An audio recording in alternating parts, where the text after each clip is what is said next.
Hello gamers, it's me, DaleyTactics here, and welcome back to another Ultimate Epic Battle Simulator experience. In today's battle, we have the Lord of the Rings armies facing off against the Star Wars armies.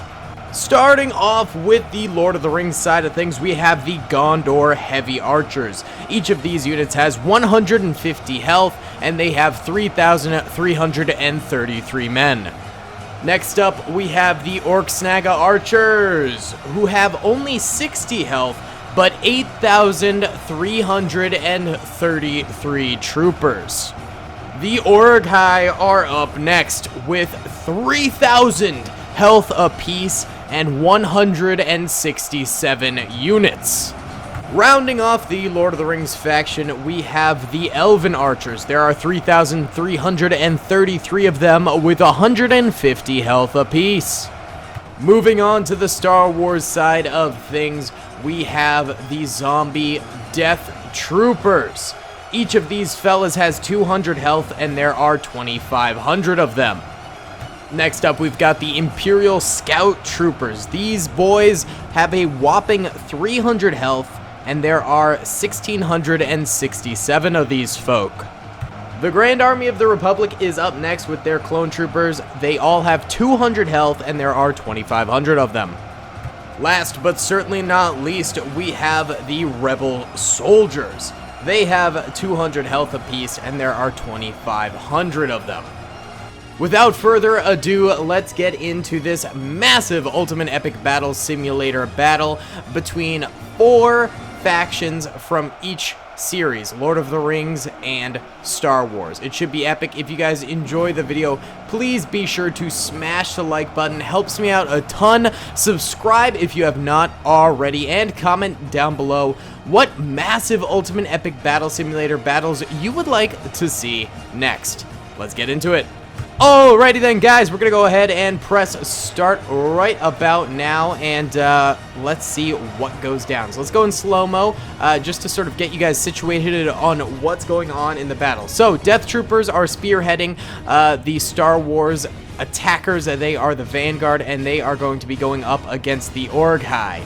These are the only melee units we have on the battlefield, and I did that purposefully because Star Wars really doesn't have many melee units to their name, so, you know, I had to make it so the Lord of the Rings also had a lot of archers and not a lot of melee units. Now, over here on the left, we have the Gondor Heavy Archers going up against the Scout Troopers over here. They are a pretty good match for each other, roughly the same health and number of units, and of course, very, very cool units too. I love the Scout Troopers, and the Gondor Heavy Archers just look, oh, they look sick. A couple of them going down already. Then we have over here these Orc Archers. These guys, they're creepy. The Orcs and the Olaghai, sorry, I'm not too familiar with the names of various Lord of the Rings things. These guys have really bad models. They look so ugly, which I guess is fitting because they are, you know, supposed to be the armies of evil. And then, of course, we have the Elven Archers over here, who we've seen in one previous episode. The Elven Archers are going up against the Rebels up here. And then in the middle, of course, we had the Death Troopers, the Olaghai, the Archers for the Orcs, and then also the Clone Troopers are backing up the Death Troopers. So it's pretty even all around, and we're going to have units going into the city.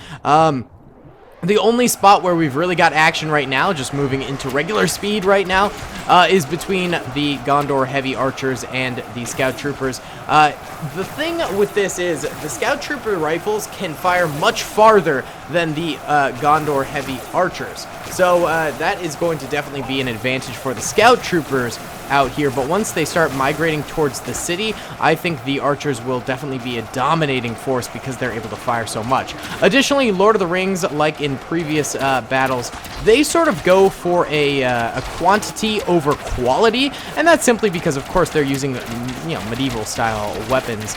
It just can't compare to sci-fi lasers, so they have to make up for what they have with greater numbers, which does make sense. Although in the grand scheme of Ultimate Epic Battle Simulator, archers are relatively similar to any sort of, you know, blaster unit, just damage wise and accuracy wise. They're pretty similar. And of course, you know, the health of every unit, I tried to make it so every unit on the battlefield had a total health. That means all of the soldiers sloshed together of 500,000. So every unit, you know, the Gondor Heavy Archers, the Death Troopers, the Scout Troopers, they all have 500,000 health collectively, you know, within their unit, just to make it a little bit more even for everyone. You know, it just makes it so, like, you know, if one unit is a little bit underpowered, they can go up against a overpowered unit just with more numbers. You know what I'm saying? The case in point right here, the Olaghai versus the Death Troopers, a very weak unit versus a very strong unit. However, the very weak unit has so many more units. I mean, the Olaghai are the strongest unit on the battlefield currently. They only have 167 troopers, though. That's compared to the Death Troopers, who have 2,500. They have significantly more. Of course, the Death Troopers are getting shot through like butter right now. Well, not shot through, but pounded through like butter. So, you know, maybe quantity's not great. This is the only real region where the Star Wars units end up going for quantity over quality. In every other case, with their missile units, they tend to go for... Oh, 1 second. Alright guys, so sorry about that. The fire alarm actually ended up going off right there. My dog was absolutely freaked out. She hates the like really loud alarm sound. I don't blame her, it's freaky. So she was quaking, she was shaking quite a bit, so I had to make sure she was all good. My little pupper Olive. Alright, either way, back into the battle right here. Oh, and don't worry, there wasn't really a fire. I think the building was just testing the alarms or something along those lines. It was just a test, so really nothing to be worried about at all. We're all good in the hood, baby. So the Elven Archers here versus the Rebel soldiers going at each other toe-to-toe. What's really interesting about this is the bows are actually having an advantage against the blasters because they're able to arc over the hill and wipe out the Rebel soldiers because of the arc on bows. But the Rebels have to directly be in line of sight of the archers in order to kill them because lasers don't have any arc to them, so they can't just, like, you know, plop them over the hill like the archers are doing right now, which is resulting in the archers being able to kill them without actually exposing themselves to them. It's a pretty brilliant strategy right here, and it's actually paying off really well because I think more Rebel soldiers have died than the archers over there. That's not bad in the slightest. There's also been a break of archers going this way, the Elvens trying to take the center of the city along with the Olaghai and any of these little creepy orc boy archers over here. Now, a lot of you guys have been asking why I've only been doing battles with 8 factions, and that's simply because that's all I can do. The game does have restrictions. You can only do 8 different factions in a battle. It's kind of disappointing. I wish they'd up it to like 16 or something like that, because there are, of course, more Lord of the Rings factions and more Star Wars factions that I could use in these battles, and I've been trying to switch it up for every battle that I do. You know, I've been trying to use different Lord of the Rings factions. I've been trying to use different Star Wars factions. As you can tell, the new one we have for the Star Wars are the Rebels and the Death Troopers and the Scout Troopers, excuse me, I hiccuped, that we haven't really used very much. We use the clones a lot, but, I mean, I love the Clone Wars. I can't not include my boys! So yeah, I've been trying to switch up the factions, but if I could, I would do a massive battle with every faction from each army going at each other, but instead, you know, you kind of have to pick and choose your fighters. So for the Lord of the Rings, I went with 2 evil factions and 2 good factions, the Gondor and the Elvens archers as obviously the good, and then the Olaghai and the orcs as the evil factions. As for Star Wars, I just picked various factions that I thought were cool. We actually have 2 good and 2 evil as well, but the Death Troopers, I guess, aren't really, well, they're evil, but they're like kind of their own breed of evil. The Death Troopers have been taking a beating this time. I saw a lot of them did go left over this way. Oh yeah, there's still a bunch of them. It seems like the Gondor Heavy Archers have actually been completely destroyed by the Scout Troopers and the Death Troopers. It was a bit of a joint operation there. We can see a lot of death for all sides over here, but the Star Wars faction does manage to get out of there triumphantly. Meanwhile, over here, it seems like the Lord of the Rings faction is going to be triumphant against these Rebel soldiers. So it's going to be a pretty even battle, and I think we're going to end up just seeing a showdown straight down the middle as to who is going to be the victor. The Olagai and the orcs there did manage to push the clones pretty far back out this way. However, now that the clones are able to fire at them from a distance in a pretty tight choke point, baby, you know I love the choke points, they're managing to actually get a lot of kills on these Olagai and take them out. So, you know, they're actually gaining some ground back here, and pretty soon they're going to be able to push back into the city, especially with the help of the scout troopers, who are now cutting in from the side and moving into the city. They managed to defeat the Gondor archers, and now they themselves can come on in here in the side.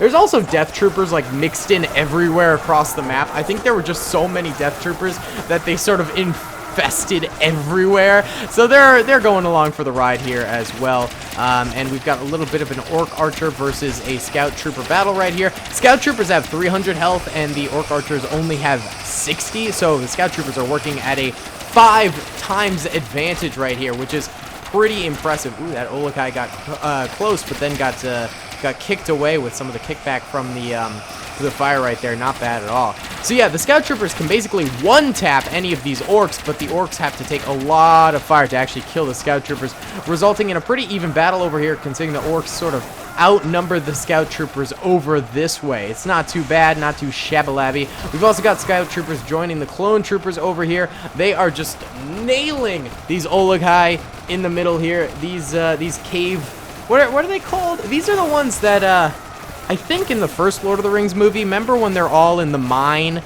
and they get attacked by one of these fellers? It's just one of them, and he like throws Frodo to the side, and everyone's worried Frodo's dead, but then Frodo reveals he's wearing like the magic chainmail or whatever. I think it's one of those guys. What's it called? A cave orc or something? Cave ogre? I can't remember. I genuinely can't remember. But they are from Lord of the Rings nonetheless. I think that's what they are, or I could be wrong. I recently rewatched the first Lord of the Rings, but I need to rewatch the other ones. It's been quite a while since I've fully, delved into Lord of the Rings lore. I do love Lord of the Rings. Lord of the Rings is really fun, but Star Wars always took precedent in my household. We were always a Star Wars household, but Lord of the Rings still shares a close place in my heart to Star Wars. I just never got as into it, but I would love to get more into it. I think it is a fantastic franchise. And I sort of have a baseline knowledge of it. I at least know the original trilogy pretty well. But I never actually read the books. I never read Tolkien's books, but I've heard they're just absolutely phenomenal works of fiction, or fantasy. You know what I'm saying. All right, either way, going back towards how the battle status is going, the rebel soldiers all over here did end up dying, so we have evenness in terms of the flanks. The scout troopers managed to win over here for Star Wars, and the elvish archers managed to win over there for Lord of the Rings, and now they're all sort of collapsing in on each other, taking up basically every block of this city and fighting it out right now. Let's check out on the numbers. So the Lord of the Rings fellers have 8,000 troopers remaining, and they have gotten 6,700 kills. And the Star Wars troopers have 2,500 troopers remaining and about 7,000 kills. But you have to remember that the number of kills is not really proportional right now, because of a lot of what the Lord of the Rings fellas were killing were death troopers, which are super weak and not the backbone of these Star Wars units. And what the Star Wars troopers were killing were Olakai, which, one kill with those is worth so much more than one kill of a death trooper. So right now, we could see the Star Wars folks here making a comeback and getting way more kills. And I think that is what we are going to see, because the majority of the Star Wars army that's left alive right now are scout troopers, which are more powerful than Lord of the Rings units, and of course clone troopers and stuff like that. Meanwhile, what's left of the Lord of the Rings boys is these orc archers as well as elven archers. So, Lord of the Rings folks are really going quantity over quality, and Star Wars is going deep into quality over quantity. So we will truly see what ends up being the victor here. In the past, quantity over quality has certainly won out, but I do think that we might have a good chance at winning in terms of quality over quantity this time, since it is going to be a much tighter battle. within a city with a lot more choke points and things like that, where close quarters combat is going to require you to have more health instead of more numbers. I think we might be able to see a Star Wars victory here. We'll just have to see. Also, I was planning on doing one of these for Warhammer 40k. I think there are enough units to do this. I think there are 4 units in the mod files, I believe, but we will definitely have to see. I don't know for sure if that is the truth, but, you know, I am decently sure.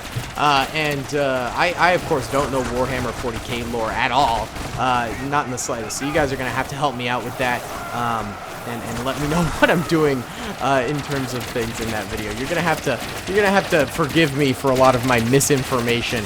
You know, I know Star Wars very well. I know Lord of the Rings mediocrely, and I know Warhammer 40k basically nothing. Basically nothing. I was also thinking about maybe doing Pokemon, maybe doing I don't know. The Marvel Universe, you know, basically everything that's got a, you know, units in Ultimate Epic Battle Simulator could fight against each other. Could be a fun little series. I don't know. And also, we'll, of course, keep doing the all-fantasy army stuff, or also, like, you know, armies versus zombie wars and stuff. I think Ultimate Epic Battle Simulator is just such a great way to do massive scale battles. It makes them really, really fun, and then you get to see just massive units going up against each other. It's not as detailed and quality as Men of War is, and so I will always do Men of War for those kinds of more quality battles, but it definitely does have good quantity going for it. Alright, let's check back in on the units. So, the Star Wars armies have now soared ahead of the Lord of the Rings armies in terms of kills. They now have 1,000 more kills than the Lord of the Rings armies. However, Lord of the Rings armies still have 4 times as many soldiers, but their soldiers are dropping at a way faster rate than the Star Wars armies are. So, you know, we are seeing that quality versus quantity battle really intact right now. But what is interesting is the Star Wars armies are pushing very, very hard against the Lord of the Rings armies. The Star Wars armies are actually taking street blockades. Meanwhile, the Lord of the Rings armies are giving up territory right now. So it'll be interesting to see whether or not that continues as the battle goes on, because it is sort of a show of how, you know, the Star Wars armies are sort of dominating the battlefield currently. We are still seeing some more Death Troopers getting involved in the battlefield as well, and I think that is a sign, you know, of a good thing for the Star Wars army, because they can actually multiply their number of troopers. That's sort of their special ability, is that they are a zombie unit, and when they kill someone, they multiply the number of troopers that they have. So, you know, that could recover some more units for the Star Wars military, but the backbone of the army is still made up of, you know, shooter units, which I think is the best. Oh! Case in point right here, look, we've got a little outbreak of zombie troopers that just decimates that division of orcs right there. Oh, look over here. Oh, the orcs let the zombies get to them, man. Oh my god, look at this. Look at this. The orcs let the zombies get to them. They couldn't kill them fast enough, and now the zombie stormtroopers are starting to eat the orcs and multiply their units. Oh, that's crazy. This could be the end of the battle here. Oh, holy cow. Wait, check it out. Look at the units at the top. There are less than 2,000 Lord of the Rings units, and there are now 1,500 Star Wars units. Star Wars units are going up, while Lord of the Rings units go steadily downwards. I don't know how this zombie infection just managed to absolutely manifest itself, but it really did. And now the Lord of the Rings armies are really hurting because of it. Wow, look at that. That's so cool, dude. Holy cow.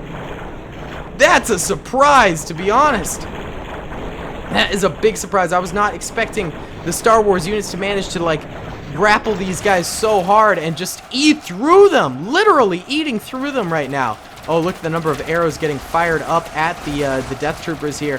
The orcs trying their hardest to stay in this game, but the zombie stormtroopers just keep on blitzing them, man.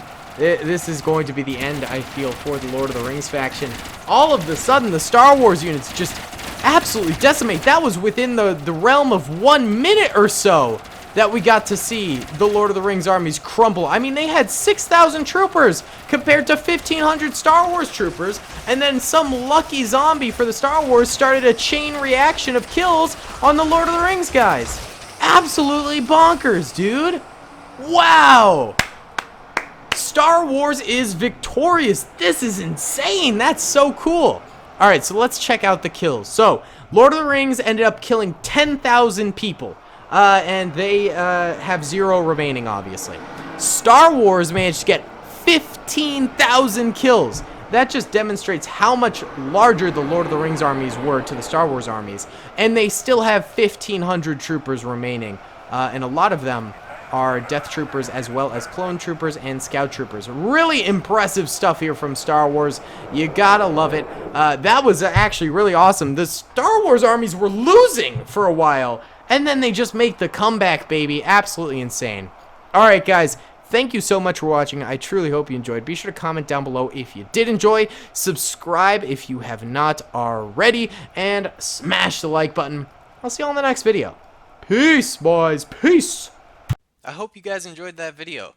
Be sure to click that subscribe button for more content, and hit the notification bell if you'd like to be alerted to whenever I live stream or upload. Thanks so much.